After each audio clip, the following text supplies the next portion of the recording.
E vamos ao Antes pelo Contrário, com o Daniel Oliveira e o Francisco Mendes da Silva. Boa noite aos dois. Francisco, começo por ti, estás aí longe. Ouvimos aqui Cristina Rodrigues a tirar-se ao Tribunal Constitucional e pergunto se a AD com isto fica colada a este extremismo. Não, espero bem que não. E acho até que a AD conseguiu fazer algum contraste com o Chega, apesar de ambos terem aprovado este pacote. Julgo que há diferenças fundamentais e essa é uma dessas, não só da postura, mas também daquilo que foi aprovado, apoiado por um e apoiado por outro. Aquilo que o Chega diz sobre o Tribunal Constitucional é verdadeiramente inadmissível em qualquer democracia. Não que reparem, eu tinha uma discordância de fundo com grande parte das medidas do anterior pacote, incluindo aquelas que foram chumbadas pelo Tribunal Constitucional. Isso não me impede de dizer que também tive uma discordância fundamental relativamente ao que o Tribunal Constitucional entendeu ser o alcance dos seus poderes. Isto não é contraditório, é basicamente dizer que o Tribunal Constitucional, na minha interpretação, pisou o risco, entendo eu, de uma interpretação mais condizente com a separação de poderes. Mas o problema é que essa interpretação prévia que qualquer Tribunal Constitucional faz sobre qual é o alcance dos seus poderes também é uma interpretação que o Tribunal faz sobre a Constituição. E, portanto, um político, um partido, um Parlamento colocar-se a responder ao Tribunal Constitucional desta forma, à Trump, porque é aquilo que o Chega fez, é verdadeiramente inadmissível. Nós temos que aceitar a interpretação que o Tribunal Constitucional faz sobre a Constituição e isso implica aceitar, estando ela correta ou não, a interpretação que o Tribunal Constitucional faz sobre os seus poderes constitucionais, porque, repito, isso também é uma interpretação da Constituição. Não estou com isto a criticar o Tribunal Constitucional, reparem, há uma declaração de voto à qual eu adiro quase restritamente, que é do juiz conselheiro Gonçalo Almeida Ribeiro. Ninguém está a dizer que o juiz Gonçalo Almeida Ribeiro, é contra a Constituição, pelo contrário. Mas o que é contra a Constituição, seguramente, é este ataque descabelado do Chega. Mas isso também leva-me a crer que há todo um teatro ou todo um conjunto de posturas que interessa aos três maiores partidos nesta discussão. Teatro? Porquê? Não é teatro no bom sentido, teatro político, teatro no sentido normal da política. Uma coisa, eu acho que era, muito sinceramente, eu tenho pena que não tenha havido, que esta lei tenha, ou este pacote legislativo, não tenha sido aprovado com um consenso superior. Não que não tenha havido um consenso grande, porque apesar de tudo estão os dois maiores partidos parlamentares, mais a Iniciativa Liberal, os Juntos pelo Povo também, se não me engano, mas eu preferia que tivesse havido um consenso mais lato do ponto de vista ideológico e do ponto de vista da representação parlamentar das sensibilidades dos portugueses. Porque é uma questão importante, porque é uma questão em que os dois partidos, o PS e a AD, ou o PSD e o CDS, apesar de tudo já conciliaram posições em dimensões importantes. Desde logo, no PS já quase ninguém que defenda o modelo anterior da manifestação de interesses. O próprio Pedro Nuno Santos, o antigo secretário-geral do PS, disse que, tendo esse modelo feito sentido num determinado momento da nossa vida em que era preciso atrair rapidamente muitos imigrantes, deixou de o fazer quando isso começou a colocar uma pressão muito grande nos serviços e a causar mais problemas do que aqueles que queria resolver. E, portanto, eu preferia que tivesse havido, sinceramente, um acordo com o PS, ou pelo menos também com o PS. Mas repare, o PS tem aquela narrativa de que tentou, mas que afinal... Sim, mas vamos lá ver uma coisa. Eu também percebo que não há uma grande diferença, partindo do pressuposto que nem o PS, nem o PSD e o CDS defendiam a manutenção do regime da manifestação de interesse, por exemplo, e desde logo que é uma questão muito importante, eu percebo que haja alguma relutância da direita em aceitar que a exceção à regra do visto de procura de trabalho abranja os setores essenciais, que era o que o PS queria. Ou seja, o PS não defende que basta em qualquer sentido, em qualquer caso, a existência num interessado, ou enfim, a titularidade por parte do interessado de um visto de procura de trabalho, não de um contrato de trabalho, de um visto de procura de trabalho. Mas o que o PS diz é que essas pessoas deviam estar isentas de ter um contrato de trabalho e ter apenas um visto de procura de trabalho se fossem trabalhadores dos setores essenciais. Ora, nós sabemos que é nesses setores que há a grande procura de mão de obra imigrante. E, portanto, eu não sei se os serviços continuariam preparados ou passariam a estar mais preparados se o fluxo migratório continuasse a ser basicamente, os fluxos migratórios continuassem a ser basicamente os mesmos. Mas para terminar, Ana, deixa-me só dizer isto. O PS, também do ponto de vista político, e essa é que é a grande pressão para este, que determina este debate, o PS tem todo o interesse em continuar na oposição, principalmente em matérias em que é possível dizer que há uma coligação informal, pelo menos, entre o PSD, entre a AD e o Chega, que é isso que o PS quer dizer. E a AD está, para terminar, numa posição num equilíbrio muito... Para fechar este capítulo, depois passa... Não, este é mesmo o último capítulo, Daniel. Desculpa, já estou na parte das conclusões. A AD está num equilíbrio muito difícil, que é... Mas se calhar conseguem, eu não sei, depende... Se calhar vários eleitorados veem várias coisas. Por um lado, está a resolver está a achar que desinsufla o Chega. Vamos ver se desinsufla ou não, mas pelo menos consegue fazer, na entrada para as autárquicas, um discurso que está a querer resolver o problema da pressão migratória excessiva. Em segundo lugar, também se consegue opor ao Chega, porque na semana passada o Primeiro-Ministro atacou o Chega sobre as suas posições relativamente ao Tribunal Constitucional. Ontem eu vi o Hugo Soares, julgo que aqui na SIC, com a Nelma Sarpa Pinto, a dizer que jamais passaria pela cabeça do PSD aceitar a regra dos 5 anos necessários de descontos para a Segurança Social para os imigrantes poderem ter acesso a benefícios sociais. E, portanto, enfim, está a tentar jogar em vários tabuleiros, incluindo o da displicência do PS, que é isso que a AD vai querer dizer, que o PS acha que há aqui um problema, mas não quer resolver. Deixa-me ouvir o Daniel. Daniel, o Chega fez... Francisco, estou aqui de coisas que eu ia dizer na primeira e na segunda volta. Fez muito barulho, mas... Há 2 voltas, não sabia. Isso é que fui fazendo. Acabou por aprovar a lei como quis, e sem cedências, aparentemente. Bem, se ela é boa ou não, já lá vamos. Mas eu, por acaso, é que eu não consigo discutir isto sem discutir o que é a lei. Pronto. Porque não é porque acho que mesmo difícil discutir politicamente sem discutir o que é a lei. Eu acho que a lei, porque senão de repente já não estamos, como é melhor, e é melhor, evidentemente, e é melhor por causa do Tribunal Constitucional. Começa logo por aí. O Tribunal Constitucional obrigou a mudar questões que têm a ver pelo menos com o prazo para pedir... Sim, contornou as questões. A reunião familiar... Mas é boa para o país? Para a economia? Não, eu acho que já, eu não digo só para a economia, mas não é. Esta lei, veremos, porque estas coisas é preciso perceber o impacto que têm, mas à partida eu diria que esta lei torna muito difícil a imigração regular. E isso não pode ser bom. Nem para a economia, porque os imigrantes, eu estou absolutamente convicto, continuam a entram sempre. De uma maneira ou de outra, se a economia precisa deles, se eles precisam da economia... de forma ilegal. Eu temo que seja isso, que era isso que acontecia. É preciso dizer que, com todas as críticas que se possam fazer à manifestação de interesses, antes da manifestação de interesses era o que acontecia. Nós, de X em X tempo, tínhamos regularizações excepcionais, porque se tinha acumulado. Vivemos anos nisto, porque de uma maneira ou de outra entram. Este é um debate. Depois, eu acho que a natureza desta lei é muito evidente num pormenor, aliás, que se mantém, que é a distinção. Pode parecer um pormenor, mas diz muito sobre esta lei. A distinção no reagrupamento familiar entre imigrantes qualificados e não qualificados. Em que os imigrantes qualificados, na realidade, podem fazê-lo quase automaticamente. E os outros têm que esperar. Isto demonstra todo o equívoco desta lei, porque devia ser exatamente ao contrário. Porque o reagrupamento familiar, que é uma das grandes questões desta lei, é um instrumento de integração. Ora, o reagrupamento familiar, além dos instrumentos de integração serem mais importantes para os mais pobres, os mais ricos têm mais facilidade de integração por variadíssimas razões culturais, económicas, etc.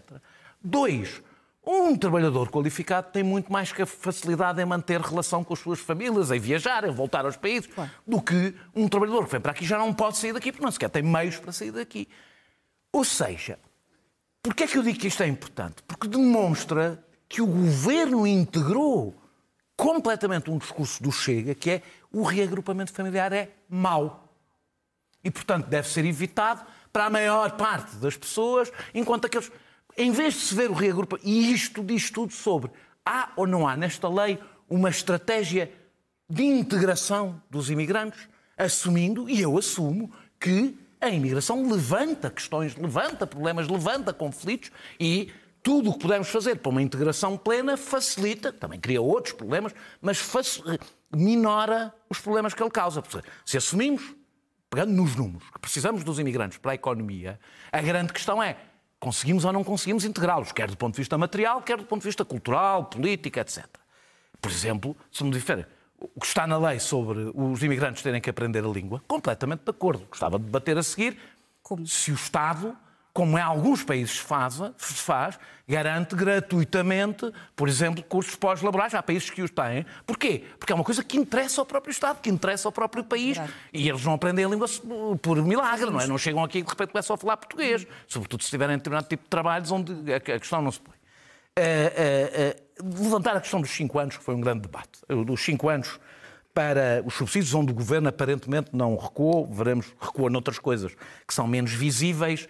Na negociação com o Chega houve recuos do Governo, por exemplo, tornando mais difícil o reagrupamento familiar de cônjuges do que existia na proposta do próprio PSD, mas nos 5 anos,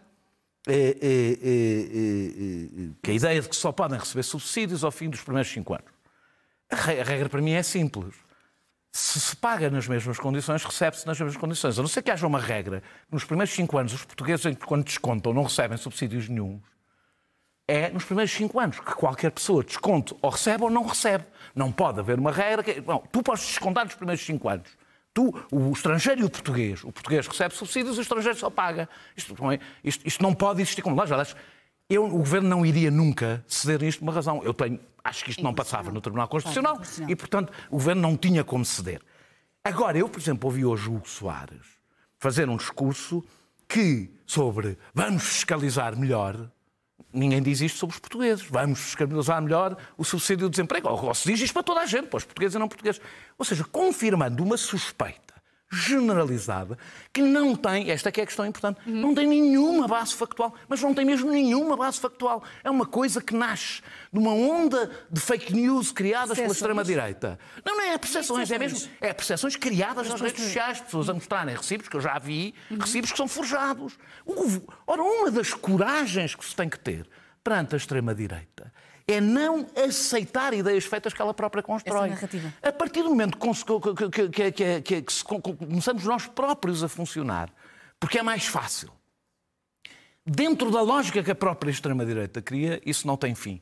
Posso ainda falar sobre a questão partidária? Rapidamente. Depois já temos pouco tempo para o próximo Eu sempre defendi que o PSD e o Chega poderiam chegar a acordos em questões fiscais, laborais, orçamentais, ou seja, questões onde têm proximidade política e não há mal que tenham.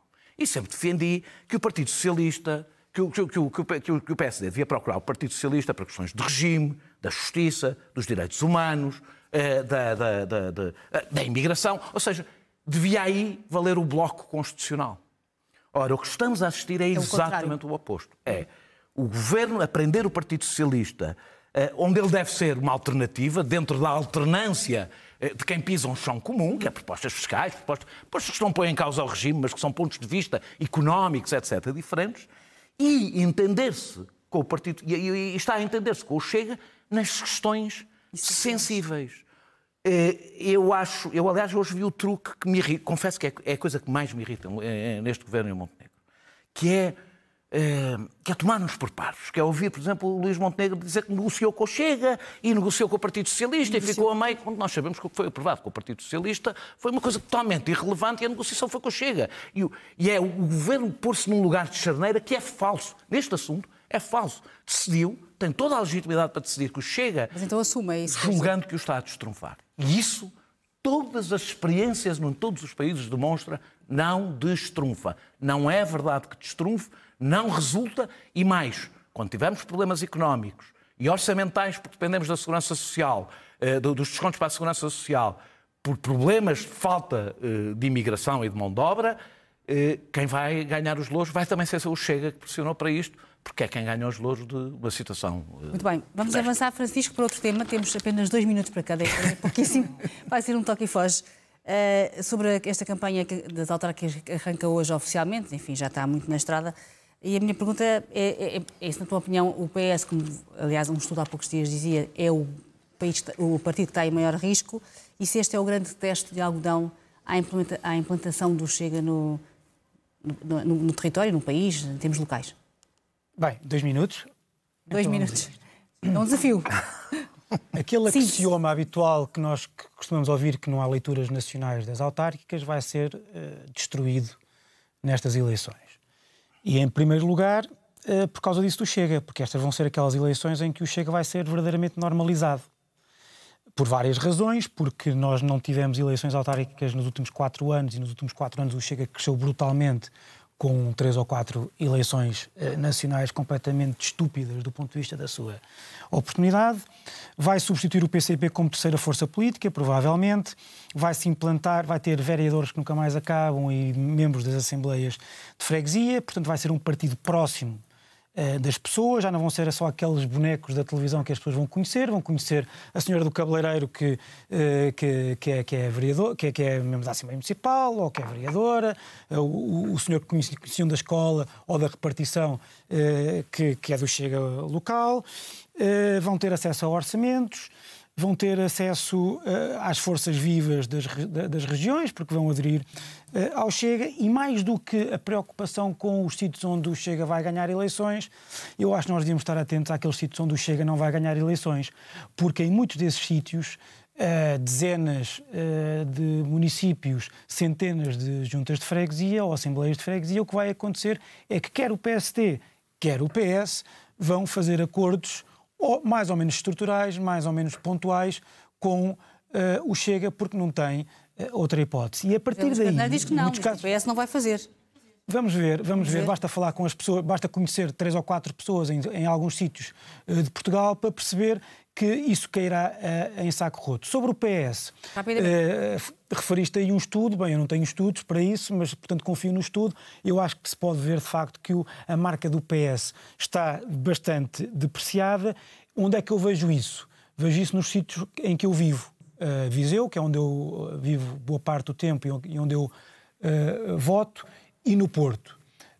Ambos os candidatos, e são candidatos que eu acho que podem ganhar, enfim, do que eu posso observar, não acho que seja impossível que o PS ganhe em Viseu, nem é impossível que o PS ganhe no Porto, mas são 2 candidatos hiper pragmáticos que esconderam basicamente a ideologia, as cores do PS, quase o símbolo, e porque basta falar um bocadinho com várias pessoas, não necessariamente esses conselhos, mas por esse país fora do PS, sabem que os estudos que têm mostram que a marca do PS está um bocadinho depreciada.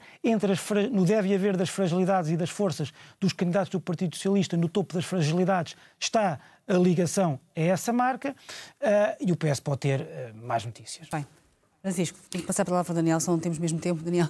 Digo bem, começo se o resultado, se a situação nacional determinar, não é muito mais do que isso. Se a situação nacional chega, terá vantagens, porque o Chega não tem pessoas muito conhecidas, não tem incumbentes, que são coisas bastante importantes para ganhar eleições, e, portanto, para ter um grande resultado, quer dizer que o ambiente nacional influencia os resultados. A imersão de Luís Montenegro na campanha, no momento em que exibiu até que ponto o PSD vive na bolha com esta história dos 2.300 euros e o estado em que está o SNS, mostrou, aliás, que ele tem uma enorme dificuldade em lidar.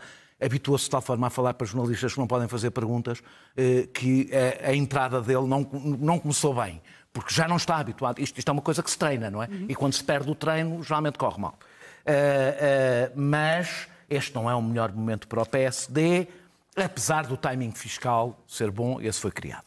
Agora, A questão que se põe entre o PS e o PSD é que o Partido Socialista, além de evidentemente vir de uma derrota, e portanto está depreciado, uma derrota que não foi pequena, foi bastante grande, e o tempo não parecer estar de feição, não é? Este tempo não ser o do Partido Socialista, é o partido que tem mais presidentes de Câmara em fim de mandato. E isso conta muito, mas conta mesmo muito. Há várias câmaras que o Partido Socialista vai perder porque está em fim de ciclo e o PSD não está em fim de ciclo, outros não estão. Mas o que vai ser determinante para perceber quem ganhou, quem perdeu, é Lisboa, Porto, Vila Nova de Gaia, Sintra e algumas capitais de distrito. E depois há o PCP, que também conta aqui, e vou terminar, que além de estar numa situação muito difícil, já à partida, na margem sul e no Alentejo, optou como uma espécie de esforra da geringonça pelo isolamento completo em todo lado, até em sítios onde lideraria alianças. Foi uma opção política nacional, não tem nada a ver com as questões locais. E olhando, por exemplo, para Lisboa, portanto, ou seja, para além do isolamento, para além da situação do Partido Comunista, olhamos para as sondagens e, por exemplo, percebemos, e as pessoas vão começar a perceber, que a vitória de Carlos Moedas, por exemplo, em Lisboa, depende basicamente do PCP, da votação do PCP. E duvido muito que na última semana isso não venha a ter um efeito agregador do voto à esquerda, sobretudo em Lisboa, onde eu acho, posso estar a avaliar mal, que há um enorme cansaço logo no fim do primeiro mandato de Carlos Moedas. Agregador, o voto vai-se agregar em quem? No João Ferreira? Não percebi. Desculpa. O voto vai-se agregar no João Ferreira. Não, o João Ferreira está, segundo as sondagens, mais ou menos com 5 vezes menos do que Alexandre Leitão. Portanto, é difícil agregar sem quem tem menos, não é? Temos mesmo de acabar. Peço desculpa, Francisco e Daniel. Muito obrigada aos dois por terem estado connosco.